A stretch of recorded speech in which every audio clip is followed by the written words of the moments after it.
Start.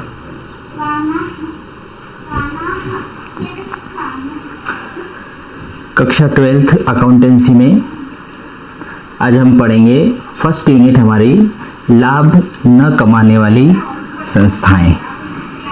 लाभ न कमाने वाली संस्थाओं में लेखांकन, जिसको हम बोलते हैं accounting in non profit organisation. ऐसी संस्थाएं जिनका उद्देश्य लाभ कमाना नहीं होता है। तो ये हमारे 12th अकाउंटेंसी की फर्स्ट यूनिट है, इसके बारे में हम देखते हैं। सबसे फर्स्ट दिया है, इसका एक इंट्रोडक्शन दिया हुआ है कि हम देखते हैं कि समाज में रहने वाला जो व्यक्ति है, समाज में रहने वाला प्रत्येक व्यक्ति है, वो अपने जीवन यापन के लिए कुछ न कुछ क्रियाएं करता है। हमने बिजनेस स्टडी में पढ़ा था कि प्रत्येक व्यक्ति अपने जीवन यापन के लिए कुछ आर्थिक क्रियाएं करता है। अब ये आर्थिक क्रियाओं में प्रत्येक व्यक्ति के द्वारा की जाने वाली क्रियाओं में दो प्रकार की होती है, एक आर्थिक होती है और एक गैर आर्थिक होती है। आर्थिक मतलब जैसे हम बोले कि जो मानवीय क्रियाएं, जिनको हम बोलते हैं मानवीय क्रियाएं, तो मानवीय क्रियाएं जो हैं वो दो प्रकार की होती है। एक होती है आर्थिक और दूसरी कौन सी होती है, गैर आर्थिक क्रियाएं होती है। अब यहाँ पर हम देखते हैं कि समाज में रहने वाले व्यक्तियों में से अधिकांश अपने जीवन यापन और परिवार के कल्याण के लिए कुछ न कुछ आर्थिक गतिविधियां संपन्न करते हैं, और दूसरी ओर कुछ संस्थाएं और समाज पारमार्थिक गतिविधियां संपन्न करते हैं या समाज के कल्याण के लिए गतिविधियां करते हैं। तो इसी आधार पर इन संस्थाओं को हम कितने भागों में बांट सकते हैं, दो भागों में बांट सकते हैं। पहली संस्था कौन सी है, व्यापारिक संस्था, और दूसरी होती है लाभ न कमाने वाली संस्थाएं। तो व्यापारिक संस्थाएं लाभ कमाने के उद्देश्य से स्थापित की जाती है, जैसे एकाकी व्यापारी, साझेदारी, कंपनियां, सहकारी समितियां, हिंदू अविभाजित परिवार, जो हमने लास्ट ईयर 11th क्लास में पढ़ा था कि व्यावसायिक संगठन के स्वरूप। तो वो सभी जो स्वरूप है वो सभी कौन सी संस्था हैं, वो व्यापारिक संस्थाएं हैं। और वो सभी किस लिए करते हैं, व्यापारिक संस्थाएं लाभ कमाने के उद्देश्य से काम करते हैं। दूसरा प्रकार कौन सा आता है, लाभ न कमाने वाली संस्थाएं। लाभ न कमाने वाली संस्थाएं क्या होती है, ये व्यापारिक संस्था होती है जिसका प्रमुख उद्देश्य लाभ कमाने की बजाय समाज कल्याण हेतु या पारमार्थिक गतिविधियां संचालित करना होता है। इनका मूल उद्देश्य क्या होता है, समाज का कल्याण होता है।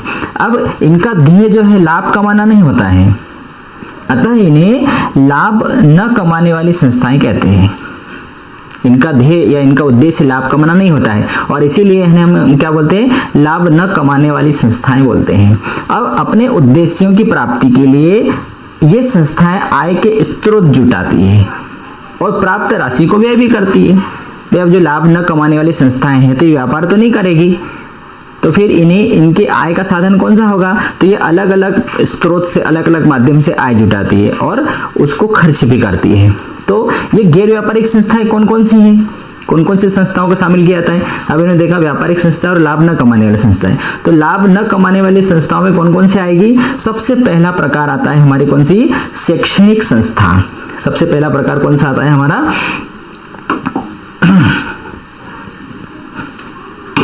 सबसे पहला प्रकार इसमें आएगा हमारा कौन सा, शैक्षणिक संस्थाएं। शैक्षणिक संस्थाएं, ये देखो शैक्षणिक संस्थाएं हमें मालूम है, विद्यालय है, महाविद्यालय है, ये शैक्षणिक संस्थाओं में आएगा। दूसरी सामाजिक संस्थाएं हैं, जैसे पुस्तकालय है, चिकित्सालय है। तीसरा प्रकार कौन सा आता है, धार्मिक संस्थाओं में मंदिर, मस्जिद, गुरुद्वारा, गिरजाघर। चौथी संस्था खेल संस्थाएं, जैसे स्पोर्ट्स क्लब है, जिम खाना है, व्यायामशालाएं, मनोरंजन। फिर अन्य संस्थाओं में जैसे संगीत अकादमी, नृत्य अकादमी। पेशेवर में चेंबर ऑफ कॉमर्स, श्रम संघ, banker association, medical counselling, chartered accountants. पेशेवर व्यक्ति भी नॉन प्रॉफिट ऑर्गेनाइजेशन में आते हैं, पेशेवर व्यक्ति भी नॉन प्रॉफिट ऑर्गेनाइजेशन में आते हैं। तो ये लाभ न कमाने वाली संस्थाएं हैं, जिनका उद्देश्य लाभ नहीं कमाना होता है। ये अपनी आय के स्रोत ढूंढती है और उससे आय प्राप्त करते हैं, और फिर उस आय को, प्राप्त राशि को व्यय भी करते हैं। तो ये एक इंट्रो था। आगे क्या दिया है, लाभ न कमाने वाली संस्थाओं को बही खाता रखने का क्या उद्देश्य है, कि ये जो लाभ न कमाने वाली संस्थाएं हैं, इन्हें अकाउंट रखने की क्या जरूरत है। एक व्यापारिक संस्था है, वो व्यापार करेगी, लाभ कमाएगी, तो उसे अकाउंट रखना है, लेकिन लाभ न कमाने वाली संस्था का उद्देश्य लाभ कमाना नहीं होता है, तो फिर इन्हें अकाउंट रखने की क्या आवश्यकता है, इनका क्या उद्देश्य है, इन्हें अकाउंटेंसी हम हमारे कोर्स में अकाउंटेंसी में क्यों शामिल किया गया है, इन्हें भी अकाउंट रखना पड़ता है। तो अकाउंट रखने का क्या उद्देश्य है, क्यों आवश्यकता है, तो सबसे पहले इसकी आवश्यकता है शुद्ध व्यावसायिक आय की गणना। शुद्ध व्यावसायिक आय, इसका मतलब गैर व्यापारिक संस्थाओं द्वारा बही खाते रखने का उद्देश्य एक निश्चित अवधि या वर्ष विशेष की शुद्ध आय ज्ञात करना। एक निश्चित अवधि, हम बोले वित्तीय वर्ष 1 अप्रैल से 31 मार्च, तो इसके बीच में इन्हें कितनी इनकम हुई, शुद्ध आय क्या हुई, कौन कौन से स्रोतों से पैसा प्राप्त हुआ, तो निश्चित अवधि में विशेष शुद्ध आय ज्ञात करना, इसलिए भी इन्हें बही खाता रखना पड़ता है। दूसरा उद्देश्य क्या है, व्ययों के संतुलन हेतु, भाई हम कितना खर्च कर रहे हैं, कहाँ कहाँ खर्च कर रहे हैं, तो उस व्ययों को संतुलित रखना चाहती है कि भाई आय से ज्यादा तो नहीं खर्च हो रहे हैं, और इसके लिए भी इन्हें बही खाते की आवश्यकता पड़ती है। तीसरा उद्देश्य क्या है, आर्थिक स्थिति का ज्ञान, भाई इन्हें अपनी लाभ तो कमाना नहीं है, लेकिन वर्ष के अंत में कितनी संपत्तियां हैं, कितनी दायित्व है, ये तो पता करना पड़ेगा ना, तो आर्थिक स्थिति ज्ञात करने के लिए। चौथा है आयकर का भुगतान। इन संस्थाओं को भी आयकर विभाग को अपनी आय का उचित रूप से हिसाब प्रस्तुत करने के लिए उसके भुगतान हेतु बही खाता रखना जरूरी होता है। गवर्नमेंट को इनको हिसाब देना पड़ता है, भले ही से इन्हें छूट मिले, लेकिन उसका हिसाब गवर्नमेंट को देना होगा। सदस्यों की जानकारी, भाई प्रत्येक सदस्य जानना चाहता है कि कितना पैसा आया, कहाँ कहाँ खर्च हुआ, तो उन्हें बताने के लिए भी अकाउंट या बही खाता रखना पड़ता है। दानदाताओं को हिसाब देने हेतु, कोई भी व्यक्ति दान कब देगा, ट्रस्ट का मतलब होता है विश्वास, जब विश्वास होता है वही व्यक्ति दान देता है, तो यहाँ पर दानदाताओं को भी हिसाब देने हेतु तो बही खाता रखना पड़ता है। तो ये 4-5 पॉइंट हमने देखे, 6 पॉइंट देखे, कौन से हैं, लाभ न कमाने वाली संस्थाएं बही खाते क्यों रखती है, उसका क्या उद्देश्य है। तो पहला उद्देश्य हो गया शुद्ध व्यावसायिक आय की गणना करने हेतु, दूसरा हो गया व्ययों के संतुलन हेतु, तीसरा हो गया आर्थिक स्थिति का ज्ञान, चौथा आयकर का भुगतान करने हेतु, सदस्यों की जानकारी हेतु और दानदाताओं को हिसाब देने हेतु। आगे यदि हम देखेंगे कि लाभ न कमाने वाली संस्थाओं की क्या क्या विशेषताएं होती है, इनकी पहचान क्या होती है, लाभ न कमाने वाली संस्थाओं की पहचान क्या है, तो उसकी पहचान क्या है, सबसे पहला है इनका मुख्य उद्देश्य लाभ कमाना नहीं होता। दूसरी विशेषता, इनका अस्तित्व इनके सदस्यों से अलग होता है, सदस्य अलग संस्था अलग, क्योंकि सदस्य तो आता जाता रहता है, तो सदस्य अलग और संस्था अलग। तीसरा है इन संस्थाओं का जो प्रबंध है वो किसी निर्वाचित या मनोनीत कार्यकारी समिति द्वारा किया जाता है। इनका जो मैनेजमेंट है वह चुनाव के द्वारा होता है, एक समिति बनती है, वो समिति इसका संचालन करती है। चौथी विशेषता क्या है, ये संस्थाएं पारमार्थिक न्यास अथवा सोसाइटी के रूप में स्थापित की जाती है, चैरिटेबल ट्रस्ट के रूप में स्थापित होती है। पांचवी है इन संस्थाओं में आर्थिक अंशदान देने वाले लोगों को सदस्य कहा जाता है। इन संस्थाओं में जितने भी लोग सदस्य, जैसे हमारे खंडवा में हम देखें या हमारे आसपास लायंस क्लब, तो उसके अंदर जो भी सदस्य बनेगा तो उसे हम सदस्य बोलेंगे। और भी इनके आय के प्रमुख साधन क्या है, इन संस्थाओं को आय कहाँ से मिलती है, वे कोई व्यापार तो नहीं करते हैं, तो इनकी आय का साधन क्या है, चंदा, सब्सक्रिप्शन, लोग चंदा देते हैं सदस्य, दान, कई लोग दान देते हैं इन संस्थाओं को, राजकीय सहायता, गवर्नमेंट से ग्रांट मिलती है, विनियोगों पर ब्याज, इनके पास जो पैसा बचता है उन पैसे को ये बैंक में एफडी बना देते हैं, कहीं इन्वेस्ट कर देते, शेयर खरीद लेते हैं, बॉन्ड खरीद लेते हैं, उससे इन्हें ब्याज प्राप्त होता है। फिर ये अपनी वार्षिक बचत या कमी को पूंजी कोष में समायोजित करते हैं। वर्ष के अंत में इन्हें लाभ या हानि नहीं होती है, बचत और कमी, ये 2 शब्द इस्तेमाल किए जाते हैं। लाभ मतलब जो पैसा बचता है उसे बचत कहते हैं, और यदि पैसा कम पड़ता है तो उसे कमी बोलते हैं, सरप्लस एंड डिफिसिट। फिर इन संस्थाओं द्वारा लेखों हेतु प्राप्ति भुगतान खाता, आयव्यय खाता और चिट्ठा बनाया जाता है। 3 खाते बनाए जाते हैं, 3 प्रकार के, एक प्राप्ति भुगतान खाता बनाया जाता है, दूसरा आयव्यय खाता बनाया जाता है और तीसरा चिट्ठा बनाया जाता है। नॉन प्रॉफिट ऑर्गेनाइजेशन के द्वारा 3 प्रकार के अकाउंट्स रखे जाते हैं, एक प्राप्ति भुगतान खाता, पेमेंट एंड रिसिप्ट अकाउंट, दूसरा इनकम एंड एक्सपेंडिचर अकाउंट और तीसरा है बैलेंस शीट। बैलेंस शीट से तो हम परिचित है, 11th में हमने बैलेंस शीट बनाया है जो कि हमें आर्थिक स्थिति को बयां करता है। प्राप्ति भुगतान खाता और आय व्यय खाता क्या होता है ये भी हमने बना चुके हैं, लेकिन उसका नाम 11th में अलग था। उसका नाम क्या था? Profit and loss account. Profit and loss account हमने बनाया है, उसी का रूप ये प्राप्ति भुगतान खाता और आय व्यय खाता। प्राप्ति भुगतान खाता कैश बुक हमने बनाया, उसका दूसरा नाम प्राप्ति भुगतान खाता, और आय व्यय खाता जो लाभ हानि खाता है उसका दूसरा नाम है आय व्यय खाता। कोई नई चीज नहीं है। और चिट्ठा हमने बनाया है। ये अपना हिसाब रोकड़ प्रणाली पर रखते हैं। अब रोकड़ प्रणाली क्या होती है? अकाउंट रखने के लिए अलग अलग सिस्टम्स अपनाया जाता है, अलग अलग पद्धति अपनाई जाती है। तो एक डबल एंट्री सिस्टम, दोहरा लेखा प्रणाली। दोहरा लेखा प्रणाली हमें मालूम है कि एक वैज्ञानिक प्रणाली, एक साइंटिफिक सिस्टम है जिसके अंतर्गत सारे नियमों का पालन करते हुए अकाउंट्स रखे जाते हैं। लेकिन एक दूसरा सिस्टम कौन सा है? एक तो पहला हो गया double entry system, double entry system, ये पहला हो गया। दूसरा कौन सा है? Single entry system, single entry system. ये सब हमने 11th अकाउंटेंसी में पढ़ा होगा। सिंगल एंट्री सिस्टम में डबल एंट्री सिस्टम से कुछ खातों को छोड़ दिया जाता है और जो आवश्यकता के अनुसार खाते रखे जाते हैं, तो वो सिंगल एंट्री सिस्टम हो गया। तीसरा कौन सा है? कैश अकाउंट या रोकड़ आधार पर लेखे रखे जाते हैं। इसमें रोकड़ आधार में केवल और केवल नगद संबंधी जितने भी लेखे हैं वही किए जाते हैं। भाई लाभ न कमाने वाली संस्थाएं कभी उधार में काम नहीं करती है। उन्हें नगद जो पैसा प्राप्त होता है वही समाज के कल्याण के लिए खर्च करते हैं। तो पैसा आया और पैसा गया, उधार का यहाँ कोई काम नहीं होता है। तो इसीलिए यहाँ पर जो कैश अकाउंट है रोकड़ आधार पे, रोकड़ आधार में वो अपना हिसाब रोकड़ प्रणाली पर रखते हैं। रोकड़ प्रणाली मतलब नगद पर आधारित होता है। इसमें सभी जितने भी लेन देन रखे जाते हैं वो नगद व्यवहारों के ही लेन देन इसमें रखे जाते हैं।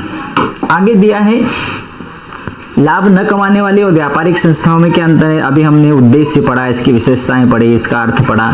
इसी आधार पर हम समझ सकते हैं कि इनमें क्या अंतर है। ये कई बार परीक्षाओं में आता है कि लाभ न कमाने वाली संस्था और व्यापारिक संस्थाओं में क्या अंतर है।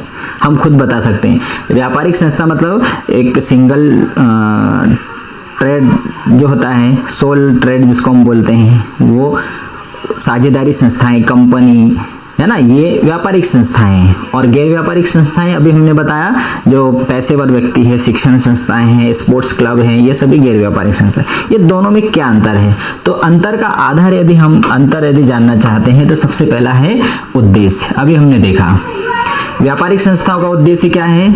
लाभ कमाना। गैर व्यापारिक संस्थाओं का उद्देश्य क्या है? समाज का कल्याण करना। दूसरा पॉइंट है, देखिए वित्तीय विवरण। व्यापारिक संस्थाओं द्वारा व्यापार खाता, लाभ हानि खाता, चिट्ठा बनाया जाता है। गैर व्यापारिक संस्थाओं द्वारा प्राप्ति भुगतान खाता, आय व्यय खाता और चिट्ठा बनाया जाता है। तीसरा यदि हम देखें तो पूंजी कोष या पूंजी खाता। इन संस्थाओं के द्वारा पूंजी खाता बनाया जाता है। व्यापारिक संस्थाओं के द्वारा कैपिटल अकाउंट बनाया जाता है और गैर व्यापारिक संस्थाओं के द्वारा पूंजी कोष बनाया जाता है। कैपिटल फंड होता है, कैपिटल अकाउंट अलग और कैपिटल फंड अलग होता है। आगे जो दिया है चौथा जो पॉइंट है हमारा कौन सा है? प्रतिफल। प्रतिफल मतलब व्यापारिक संस्थाएं व्यापार से लाभ या हानि प्राप्त करती, वर्ष के अंत में इन्हें प्रॉफिट और लॉस होता है, मतलब इनको प्रतिफल के रूप में लाभ मिलेगा या हानि मिलेगी। इनका प्रतिफल क्या होगा? अभी बताया था, या तो बचत होगा या कमी होगी। पांचवा क्या है? बचत या लाभ का वितरण। व्यापारिक लाभ हानि का विवरण के स्वामियों में वितरण कर दिया जाता है या फिर पूंजी में जोड़ दिया जाता है। हमने देखा था 11th क्लास में बैलेंस शीट में हम पूंजी में लाभ को जोड़ देते हैं या फिर उसके मालिक में वितरण कर दिया जाता है। जैसे पार्टनरशिप में पार्टनर के बीच में उस लाभ को वितरित कर दिया जाता है। और ये संस्थाएं क्या करती है? ये सदस्यों में बंटवारा नहीं किया जाता, अपितु पूंजी कोष में समायोजित कर दिया जाता है। भाई सदस्य तो समाज सेवा के लिए शामिल हुआ है, उसको कोई लाभ थोड़ी ना बांटना है।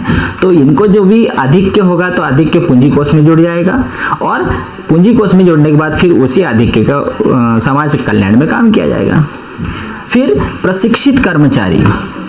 व्यापारिक संस्थाओं के हिसाब का लेखा करने के लिए दक्ष और प्रशिक्षित कर्मचारियों की आवश्यकता होती है, जबकि इनका हिसाब रखने के लिए प्रशिक्षित या दक्ष कर्मचारियों की आवश्यकता नहीं होती है। तो ये 6 पॉइंट है अधिक से अधिक हमारा 5 नंबर का क्वेश्चन आता है, हम इस आधार पर बता सकते हैं। अब नेक्स्ट पॉइंट हमारा कौन सा है, लाभ न कमाने वाली संस्थाओं का लेखांकन पद्धति। अभी हमने देखा था पहले कि ये संस्थाएं रोकड़ पद्धति पर अपने लेखे रखती है, और रोकड़ पद्धति में कौन कौन से खाते बनाती है, प्राप्ति भुगतान खाता, आयव्यय खाता और बैलेंस शीट।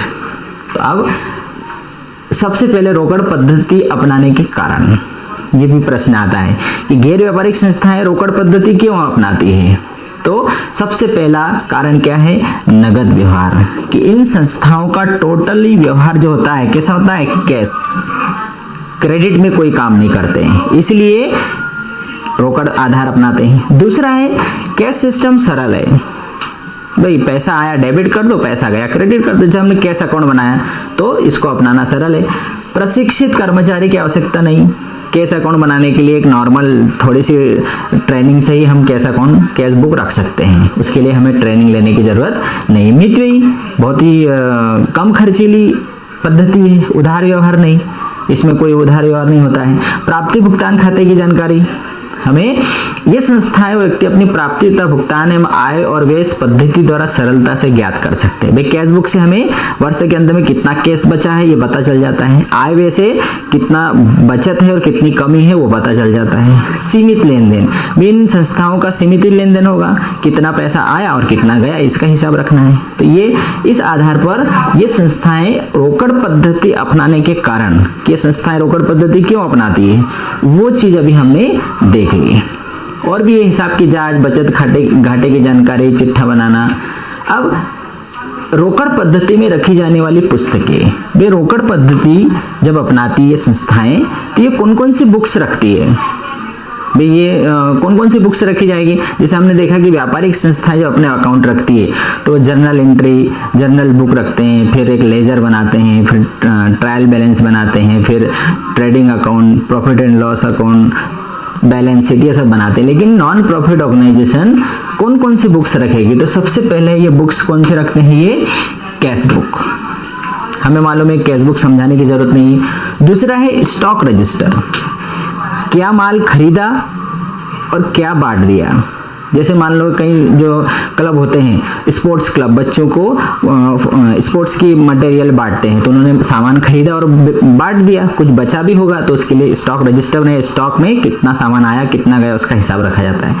मेमोरेंडम बुक, जो भी व्यवहार हो रहा होता है उसको सबसे पहले इस मेमोरेंडम बुक में लिख लिया जाता है, क्योंकि समय के साथ व्यक्ति भूल जाता है, इसलिए सबसे पहले मेमोरेंडम बुक में लिख लिया जाता है। उसके आधार पर प्राप्ति भुगतान खाते में उसकी एंट्री की जाती है। वेतन और मजदूरी बही, जो संस्था होती है, जो ट्रस्ट होता है, उसमें सदस्य होते हैं, लेकिन सदस्य हमेशा काम वहाँ नहीं कर पाते फुल टाइम, वहाँ पर फुल टाइम एक कोई कर्मचारी को रखना पड़ता है, तो उसको सैलरी देना होगी, सफाई करने के लिए मजदूरी देना पड़ेगी। तो वेतन और मजदूरी किसको दी, कितनी देना है, इसके हिसाब के लिए भी एक वेतन मजदूरी बुक रखी जाती है। फिर लेजर, जितने भी खाते बनते हैं उसके लिए एक लेजर बनाया जाता है। विनियोग रजिस्टर, गैर व्यापारिक संस्थाओं ने कहाँ कहाँ पैसा इन्वेस्ट किया है उसके लिए भी उसका हिसाब रखने के लिए विनियोग रजिस्टर बनाए जाते हैं। और भी है, तो ये कितने प्रकार के हो गए, 6 प्रकार के इन रोकड़ पद्धति पर रखी जाने वाली पुस्तकें। ये भी कई बार ये प्रश्न आ चुका है कि इन संस्थाओं के द्वारा कितने प्रकार के रोकड़ पद्धति पर कौन कौन सी बुक्स रखी जाती है। अब इसके आगे हम देखेंगे कि रोकड़ पद्धति के अनुसार वार्षिक विवरण बनाना। व्यापारिक संस्थाएं अपने वार्षिक विवरण इस प्रकार से बनाई जाती है, फाइनल अकाउंट से, व्यापार खाता, लाभ हानि खाता, बैलेंस शीट के माध्यम से। लेकिन ये जो रोकड़ पद्धति पर जो गैर व्यापारिक संस्थाएं कौन कौन से खाते बनाती है, 3 प्रकार के, प्राप्ति भुगतान खाता, आयव्यय खाता और बैलेंस शीट। तो इसके बारे में हम नेक्स्ट क्लास में पढ़ेंगे कि प्राप्ति भुगतान खाता किसे कहते हैं, उसका प्रारूप क्या है, आयव्यय खाता किसे कहते हैं, उसका प्रारूप क्या है, और बैलेंस शीट तो हमें मालूम है। ठीक है, ओके।